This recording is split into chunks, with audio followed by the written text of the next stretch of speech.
오늘 김진주 PD가 준비해온 이슈 형광펜 주제는 당신이 화물연대 파업에 대해 알아야 할 거의 모든 것입니다. 거의 모든 것 준비해 오셨어요? 네, 뭐 안전운임제 어떤 건지, 그리고 또 파업 길어지고 있는데 좀 타협할 방법은 없는지, 이런 것들 정리해드리려고 합니다. 먼저 지금 상황을 좀 간단히 정리해 주시면 좋을 것 같아요. 네, 주유소에 기름 떨어졌다, 택배가 늦게 온다, 뭐 이런 뉴스 많이 보셨을 건데요. 지금 화물연대 파업의 여파입니다. 11월 24일이죠. 화물연대가 무기한 총파업을 시작했는데요. 오늘로, 그러니까 12월 6일 기준 13일째입니다. 벌써 2주째죠. 네, 거의 2주 다 되어가고 있는데요.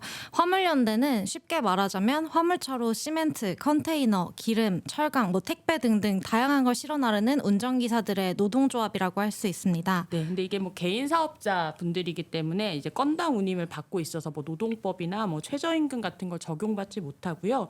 이 화물연대라는 이름을 쓰는 이유도 정식으로 노동조합으로 인정받지 못했기 때문에 사실은 이제 연대라는 이름을 노동조합이라는 이름 대신 쓰고 있죠. 네. 근데 파업한 이유가 있을 거 아니에요. 네, 핵심을 정리하면 안전운임제를 확대하자는 건데요. 안전운임제가 뭐냐면 화물기사에게 최소한의 운임을 보장하는 제도입니다. 그래서 화물운수업계의 최저임금제다, 이렇게 최저임금제다. 네, 이렇게 불리기도 하는데요. 안전운임제가 2022년 12월, 그러니까 이번 달을 끝으로 없어질 예정입니다. 그런데 이걸 영구적으로 연장하자는 것이 화물연대의 요구사항입니다. 그런데 정부가 화물연대 파업 불법 파업이다, 이렇게 규정하고 있고, 또 북한의 핵위협과 마찬가지다라고 또 대통령이 언급하기도 했다 그러죠. 네, 이렇게 양쪽이 강하게 대치하고 있는 상황이라서 지금 파업이 끝날 기미가 보이지 않는 상황입니다. 근데 안전과 화물 운임이 대체 어떤 관계가 있는 겁니까?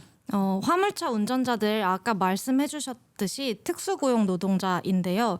정해진 월급이 있는 게 아니기 때문에 운임이 낮으면 최소 수입을 보장하기 위해서 과로, 과적, 과속 운행을 하게 됩니다. 그러니까 더 오래 달리고 더 많이 싣고 달리고 그리고 더 빨리 달리게 된다는 거예요. 그래서 시사인이 최근에 화물차 운행 데이터를 분석하고 또 화물차 기사 1,433명을 대상으로 설문조사를 실시했는데요. 이 관련 기사는 링크가 지금 저희 자막으로 나가고 있는데요. 한번 살펴보셔도 좋을 것 같습니다. 거기서 이제 설문조사 결과를 보면 네, 좀 소개해드리자면 응답자의 54.5%가 하루 운전 시간이 12시간 이상이다, 이렇게 답했고요. 또 69.7%가 일주일에 하루 쉬거나 아예 안 쉰다고 답하기도 했습니다. 그런데 이게 불법이에요. 화물자동차 운수사업법 시행규칙은 화물차 운전자가 2시간 연속 운전을 하면 15분 쉬어야 한다, 이렇게 명시하고 있는데요. 그런데 이제 이번 설문조사 결과 51.8%의 응답자가 거의 못 지킨다, 그리고 19.1%가 전혀 못 지킨다, 이렇게 응답했습니다. 그리고 또 졸음운전 경험이 있는지도 물어봤습니다. 94%가 경험이 있다, 그리고 특히 41%는 자주 있다, 이렇게 답했습니다. 근데 왜 이렇게 졸음운전을 강행하면서까지 위험하게 일하는 거죠? 그걸 이제 기자가 물어봤는데요. 한 운전기사는 이렇게 말했습니다. 물량 소화하지 않으면 다음번에 일을 주지 않습니다. 그래서 졸음을 감수하고 해야 한다. 그리고 또 다른 기사는 차 할부 또 생계를 위해서 무리한다, 이렇게 답했는데요. 환경이 이렇다 보니까 화물차가 도로 위에 흉기다, 이렇게 불리기도 합니다. 2022년 올해 상반기에 전국 고속도로에서 사망 교통사고의 64.8%가 화물차에 의해 일어났습니다. 실제로 좀 고속도로에서 차 운전하다 보면 화물차 주변을 피하게 되더라고요. 그렇죠. 이게 결국은 화물차 안전을 지키는 건 우리 모두의 안전을 지키는 일이다, 이렇게 정리할 수 있을 것 같습니다. 김진주 PD가 말한 대로 화물차 안전을 지키는 게 우리 모두의 안전을 지키는 일임에도 불구하고 정부가 이렇게 안전운임제 확대에 좀 소극적인 이유가 있을까요?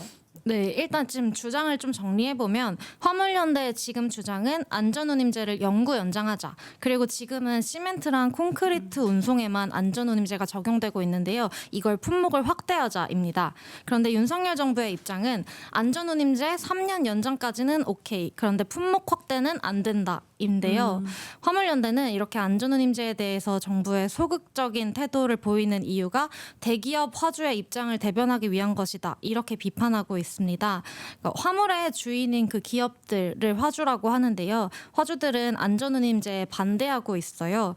이 안전운임제도가 도입된 이후부터는 그 안전운임위원회라는 곳에서 그 해의 안전운임을 얼마로 할지 정합니다. 이 안전운임위원회는 공익대표위원이 4명, 그리고 화주가 3명, 운수사업자가 3명, 화물자주 3명 이렇게 구성이 되죠. 네. 그리고 이제 여기서 정하고 거기에다가 그때그때 뭐 기름값, 컨테이너 크기, 거리, 그리고 또 심야 할증, 공휴일 할증 등이 반영되어서 안전 운임이 계산되는데요. 그리고 이 화주가 그 이상의 운임을 지급하지 않을 시에는 처벌을 받게 돼요. 그런데 화주들은 안전운임제 때문에 물류비 부담 심각해졌다 이렇게 주장하고 있고요. 또 화물이 만약에 부족한 상황이 닥치면 이제 화물 운임도 내려가야 하는데 안전운임제 때문에 일정 가격에 머무르게 되니까 이게 자유 경쟁과 시장 원리에 반한다 이렇게 주장하고 있습니다. 근데 이 안전운임제가 도입부터 좀 쉽지 않았었잖아요. 네, 이게 처음 언급된 건 노무현 대통령 때인데요. 그때도 입법화하려고 했으나 무산됐고요. 그리고 문재인 전 대통령은 대선 때부터 이 안전운임제 도입을 공약했는데 이제 집권 후에 입법을 좀 본격화하려고 했으나 이때도 화주와 이렇게 산업계의 반발이 거셌고 결국 2018년에 안전운임제 품목을 시멘트, 컨테이너 등으로 축소하고 또 일몰제를 적용해서 2020년부터 2022년까지 3년만 도입하게 된 게 지금의 안전운임제입니다. 근데 이 안전운임제가 목표로 했던 그런 안전 보장 이게 그럼 지난 3년간은 잘 실현이 됐나요? 일단은 한국교통연구원이 국토교통부 용역받아서 연구 수행한 내용이 있는데요. 이게 3년이라는 분석 기간이 워낙 짧고 또 그 사이에 코로나19의 영향도 있어서요. 제도 시행의 효과를 그 연구로 가늠하기에는 쉽지 않습니다. 그러니까 자료 자체가 좀 부실하네요. 부실한 상태입니다. 근데 이제 다만 이걸 해석하는 국토교통부의 입장이 문재인 정부 때와 윤석열 정부 때 달라졌는데요. 이제 정권이 2022년 바뀌었을 뿐인데 같은 자료에 대한 해석이 달라졌다. 네, 2022년 2월 국토교통부는 국회 안전운임제 시행 이후에 화물차 운전자들의 노동 조건이 개선됐고 화물차 사고 발생 건수가 감소세로 전환됐다 이렇게 보고했습니다. 그런데 지난 9월에는요 안전운임제로 인한 교통안전 개선 효과는 불분명하다 이렇게 업무 보고했는데요. 같은 연구를 바탕으로 했는데 다른 포인트에 주목했다고 볼 수 있겠네요. 그리고 네. 제도 자체에 대한 평가도 좀 완전히 뒤집혔다 이렇게도 볼 수 있을 것 같은데. 예. 그래서 이제 이게 정말 안전운임제가 안전에 도움이 되는가 이거는 다른 연구 사례를 참고할 수 있을 것 같아요.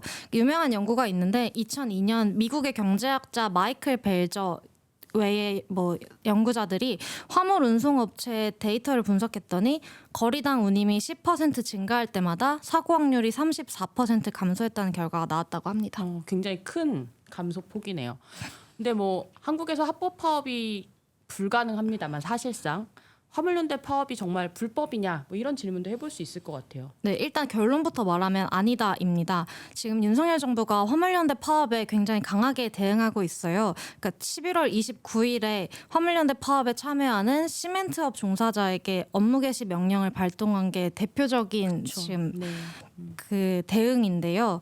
업무 개시 명령이란 파업이 국민의 생활이나 국가 경제에 심각한 위기를 초래할 때 강제로 영업에 복귀하게 하는 겁니다. 이 명령을 받으면 다음 날 자정까지 업무에 복귀해야 하고요. 어기면 3년 이하 징역이나 3천만 원 이하 벌금을 내야 하고요. 그런데 윤석열 대통령은 화물연대 이번 파업을 범죄로 규정하고 있고요. 또 범죄로 규정했다. 네, 또 최근에는 화물연대 파업으로 철강과 정유, 석유화학 분야에서 3조 원 가량의 출하 차질이 생겼다면서 이제 정유와 철강 산업에서도 업무 개시 명령을 발동을 검토하겠다 이렇게 엄포를 놓기도 했습니다. 그렇다면 이 화물 연대 조합원 분들이 3조 원의 손실을 일으킬 만큼 굉장히 중요한 일을 해왔다는 일이기도 하잖아요. 어떻게 보면. 네, 그렇게 볼 수 있고요. 이게 일단 불법이라고 볼 수 있을까 따져보자면 파업은 법에서 보장하는 노동자의 권리입니다. 절차적 문제가 없고 또 수단이 합법이라면 정당성을 가질 수 있고요. 화물연대는 지금 전국 공공운수 사회 서비스 노조에 속한 조직이고 또 안전운임제 확대 등의 요구사항을 내걸고 있습니다. 이 불법이라고 할 여지가 지금으로선 전혀 없고요. 게다가 엄밀히 말하면 화물 노동자는 특수고용 노동자잖아요. 자영업자.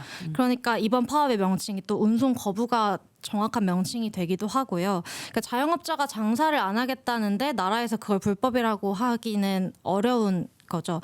만약에 앞서 말한 그 정부의 업무 개시 명령을 화물차 운전자들이 계속해서 어긴다면 이제 그때부터는 불법이라고 할 여지가 생깁니다. 그러나 지금 당장 범죄로 규정하는 정부의 태도는 옳지 않다고 볼 수 있습니다. 근데 이 화물연대 파업을 이렇게 약간 불법으로 몰고 가는 게 지지율 올리기 위한 어떤 전략 아니냐 뭐 이런 분석도 있더라고요. 네, 지금 계속 나오고 있는데 앞서 6월에도 화물연대가 파업을 한 적이 이게 있어요. 처음이 아닙니다, 사실. 네, 예. 그때 국토교통부랑 8일 만에 합의하면서 일단락됐는데 이때 이제 경영계에서는 정부가 좀 노동계에 백기투항한 거 아니냐 이런 비판이 나왔다고 합니다. 그래서 윤 대통령이 그때 경험을 토대로 노조 혐오 정서에 기반해서 지지층을 결집시키는 전략을 세웠다 이런 분석입니다. 그러니까 말씀하신 대로 이번 파업이 좀 갑자기 일어난 게 아닌데 지난 6월에는 실제로 8일 만에 안전운임제 지속 추진을 전제로 합의하기도 했었잖아요. 네, 이게 그 당시에 이제 총파업했을 때 합의를 보면서 당시 국토부가 안전운임제 지속 추진하겠다 이런 화물연대와 이런 합의를 봤는데요. 합의문 사진이 지금 나가고 있는데 이후에 국토부가 국회 시행 성과 보고하고 또 입법 논의 이어 나가기로 했지만 9월에 한 차례 성과 보고한 것 이외에는 논의의 장을 마련하지 않았습니다. 뭐 정부도 국회도 사실상 손을 놓고 있었다라고 봐야 되겠네요. 네, 그리고 또 민주당도 비판을 피하기가 어려울 것 같은데 안전운임제 확대를 주장하면서도 지금 이 11월 파업 때까지 결국 아무 성과도 내지 못한 거잖아요. ILO 국제노동기구에서 11월 2일 날 한국 정부에 공식 서한을 보냈어요. 네, 그게 4일에 좀 늦게 알려졌는데 ILO는 국제노동기구의 핵심 협약에 나오는 결사의 자유 기준과 원칙에 대한 감독기구 ILO의 입장을 한국 정부에 상기시켰다 이렇게 밝혔습니다. 그러니까 정부 대응이 국제 단체가 국제적인 우려를 살만한 수준이다. 네, 그렇게 볼 수 있을 것 같습니다. 뭐 다 좋습니다. 근데 타협할 수 있는 방법 없습니까? 왜 지난번 6월 파업 때는 어쨌든 합의를 보긴 이루긴 했는데 했잖아요. 예. 일단 정확히 뭐 답이 있는 건 아니지만 좀 답을 찾아보자면 시사인 인터뷰에서 교통정책 전문가인 그 한성진 서울대 환경대학원 교수는 화물차 운전자들의 노동 시간을 줄이기 위해서는 안전운임제만으로는 부족하다 이렇게 말했는데요. 그러니까 안전운임제도 답은 아니다. 그러니까 안전운임제를 시행하고 그 이후에도 더 추가적인 조치가 필요하다는 겁니다. 그러니까 이게 사업 구조 자체가 과로할수록 이익을 보는 구조이기 때문에 안전운임제를 시행하더라도 하루에 뭐 13시간, 14시간씩 노동을 하는 사람이 나올 수 있다는 겁니다. 그래서 그 한 교수는 안전운임제를 도입하고 화물차 운전기사들의 운전시간 총량을 규제하자고 주장합니다. 뭐 실제로 이제 유럽연합에서는 2006년부터 여객운송 기사든 화물 기사든 이제 운전 시간이 하루 9시간, 그러니까 주 56시간을 초과할 수 없도록 규정이 돼 있다고요. 네, 근데 이제 또 운전 4시간 30분이 지나면 알람이 울리고 또 반드시 45분을 쉬어야 한다고 해요. 그리고 또 미국과 호주에서도 최장 노동 시간과 최소 휴식 시간 규정하고 있다고 합니다. 한국에서는 이걸 지금 규제하지 않고 있는 거죠. 네, 그런 상황인데 이게 계속 말씀드렸다시피 많이 일할수록 많이 버는 구조이기 때문에 이게 시간을 규제하면 소득이 감소할 수밖에 없거든요. 그래서 안전을 위해서 이 총량을 규제하는 거에 대해서는 좀 화물차 운전자들의 합의도 필요한 상황입니다. 그리고 이제 뭐 어쨌든 일단 윤석열 대통령이 계속 이제 강하게 발언을 이어가시는 것도 좋지, 그러니까 이어가시고 있지만 화물차 운전자들이 실제 노동 환경이 어떤가 이 부분은 사실은 좀 한번 들여다보실 수 있지 않나. 일이 이렇게까지 됐으면 그런 생각도 뭐 기대, 바람 이런 걸 좀 가져보게 되긴 하는데 어떻습니까? 네, 그러니까 너무 강대강 대치가 이어지고 있는데요. 그러니까 일단 그냥 무작정 불법 파업이다, 정치 파업이다 이렇게 프레임 씌워서 밀어붙일 게 아니라 기사들이 어떤 구조화에서 과로하고 있는지 좀 개개인 운전자들의 삶을 들여다볼 필요가 있다 이렇게 생각이 들고요. 그러니까 저희 변진경 기자가 이번에 화물차 동행 취재를 24시간 동안 했는데요. 그러니까 같이 타고 가던 중에도 기사님이 과로로 졸음 운전을 해서 그 선배가 취재하다가 내 이렇게 죽나 이렇게 생각을 했다는 거예요. 저 그 이야기가 되게 인상이 깊더라고요. 네, 관련 기사는 저희 그 특별 페이지 트럭.시사인.co.kr에서도 보실 수 있고요. 동급인 파업이다. 북해 기업과 마찬가지다. 이런 이야기를 하는 모습을 볼 때면 좀 아찔하다는 생각이 들기도 하는데요. 이 노동자의 권리가 대통령이 좋아하시는 법 안에 들어있음을 좀 기억하시면 좋겠다는 생각이 들기도 하네요. 여기까지 듣겠습니다. 김진주 PD 수고하셨습니다. 네, 감사합니다.